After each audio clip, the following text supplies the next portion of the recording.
People have been speculating about Alice's death since she was first properly introduced into Identity V. But that narrative has become a lot stronger ever since the Cage of Yesteryear hype train started. For the longest time, I was so used to just accepting it as fact. But since the release of the first part of Cage of Yesteryear, I've started to have second thoughts. And it's changed my opinion on Alice dying in part 2. I think there's at least a reasonable chance that she survives, but there's several points we have to shoot down before we can reach that conclusion. I know this is a bit out of the blue and a little rushed, but I was pretty late to this and I need to get this out before the next update. This was original just going to be for my TikTok. By the way, I have a TikTok, you should go follow me, but then I remembered it'll be better to upload it here. Besides, it's a good way to remind people I haven't forgotten about the channel lol. Anyway, for starters, there's the obvious symbolism of Alice being Eurydice and Orpheus being, well, Orpheus. We see this literally everywhere in the main lore. It was never meant to be subtle. Yet we mainly only see its direct application to Orpheus's relationship with Memory, little girl, rather than Alice herself. It's always Orpheus holding little girl's hand and running, but they never even use like a vague silhouette of an older woman in any instance of it. And if we're being honest, does it really look like Orpheus in the final game is in any position to be trying to rescue Alice from anything? We are of course missing the most crucial element to this mystery, Orpheus's motives. If we could figure out that one element, it would do a ton to develop the thematic interpretation of the mythical themes connected to him. We aren't even close to knowing for sure. They're likely not going to let us know until the very end if we're lucky. Just look at it like this, though. In the original myth, when Orpheus finds out Eurydice died, he went straight to the underworld to rescue her. He had to jump through some hoops to actually get to her. But the whole time he was thinking of her. Doesn't this position fit Alice more than it does Orpheus? She makes it seem earlier on that her tragedy was losing her parents, and the whole reason she returns to the manor is to solve that mystery and to tie up loose ends. But as things develop, it's more likely that it turns into reuniting with Orpheus, or perhaps that's what it was the whole time. Literally, her entire character theme is about that. And Orpheus fits Eurydice really well, not only in the final game where some vague version of Memory helps him try to escape himself again. We don't really know what's up with him. But we know how future Orpheus remembers the ending. But as we all know, that fails. Orpheus never really escaped whatever's going on in his mind, and that leads into the original prologue and time of reunion. But I think at first, Orpheus really did represent the mythical Orpheus, but only when him and Alice were children, all the way up to that moment they were separated. Not when they are taken away from each other, but when Orpheus himself splits away from Alice in the bedroom.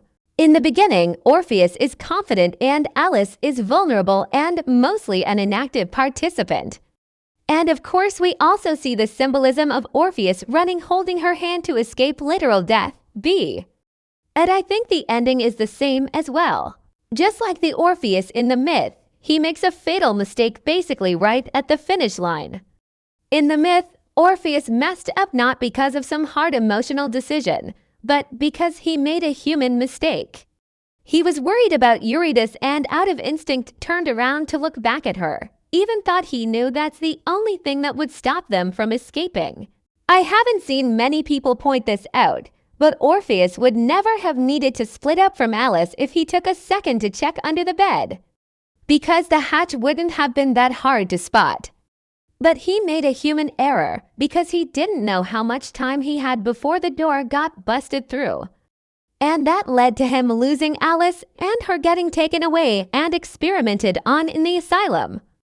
But if he didn't do that and escaped through the hatch with her, maybe they'd run away together and never get separated. We don't know all the details of what happened afterwards. But it's still a possibility. And also, the reason they want us to continue associating the name Orpheus to him even after his childhood is because he still viewed himself as Alice's protector.